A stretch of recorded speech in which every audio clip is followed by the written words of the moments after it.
വിശുദ്ധ മർക്കോസ് എഴുതിയ സുവിശേഷം അദ്ധ്യായം 12 1 മുതൽ 12 വരെയുള്ള വാക്യങ്ങൾ. മുന്തിരിത്തോട്ടത്തിലെ കൃഷിക്കാരുടെ ഉപമ. യേശു അവരോട് ഉപമകൾ വഴി സംസാരിക്കാൻ തുടങ്ങി. ഒരുവൻ ഒരു മുന്തിരിത്തോട്ടം നട്ടുപിടിപ്പിച്ച് അതിനു ചുറ്റും വേലി കെട്ടി മുന്തിരിച്ചക്ക് സ്ഥാപിച്ചു. ഒരു ഗോപുരവും പണിതു. അത് കൃഷിക്കാരെ ഏൽപ്പിച്ചിട്ട് അവൻ അവിടെ നിന്നു പോയി. സമയമായപ്പോൾ മുന്തിരിഫലങ്ങളിൽ നിന്ന് തൻ്റെ ഓഹരി ശേഖരിക്കാൻ അവൻ കൃഷിക്കാരുടെ അടുത്തേക്ക് ഭൃത്യനെ അയച്ചു. എന്നാൽ അവർ അവനെ പിടിച്ചടിക്കുകയും വെറും കൈയോടെ പറഞ്ഞയക്കുകയും ചെയ്തു. വീണ്ടും അവൻ മറ്റൊരു ഭൃത്യനെ അയച്ചു.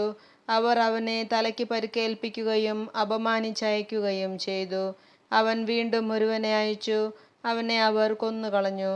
മറ്റു പലരെയും അയച്ചു. ചിലരെ അവർ അടിക്കുകയും ചിലരെ കൊല്ലുകയും ചെയ്തു. അവന് ഇനി ഒരുവൻ മാത്രം അവശേഷിച്ചു, തൻ്റെ പ്രിയപുത്രൻ. എൻ്റെ പുത്രനെ അവർ മാനിക്കുമെന്ന് പറഞ്ഞ് അവസാനം അവനെയും അവരുടെ അടുത്തേക്ക് അയച്ചു.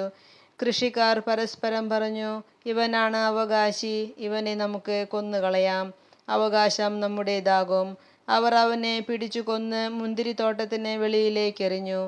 ഇനി മുന്തിരിത്തോട്ടത്തിൻ്റെ ഉടമസ്ഥൻ എന്തു ചെയ്യും?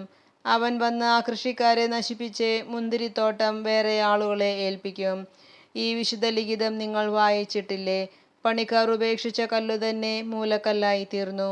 ഇത് കർത്താവിൻ്റെ പ്രവൃത്തിയാണ്. നമ്മുടെ ദൃഷ്ടിയിൽ ഇത് അത്ഭുതകരമായിരിക്കുന്നു. തങ്ങൾക്കെതിരായിട്ടാണ് ഈ ഉപമ അവൻ പറഞ്ഞതെന്ന് മനസ്സിലാക്കി അവർ അവനെ പിടിക്കാൻ ശ്രമിച്ചു. എന്നാൽ ജനക്കൂട്ടത്തെ അവർ ഭയപ്പെട്ടു. അതുകൊണ്ട് അവർ അവനെ വിട്ടുപോയി. നമ്മുടെ കർത്താവായ മിശിഹായ്ക്ക് സ്തുതി.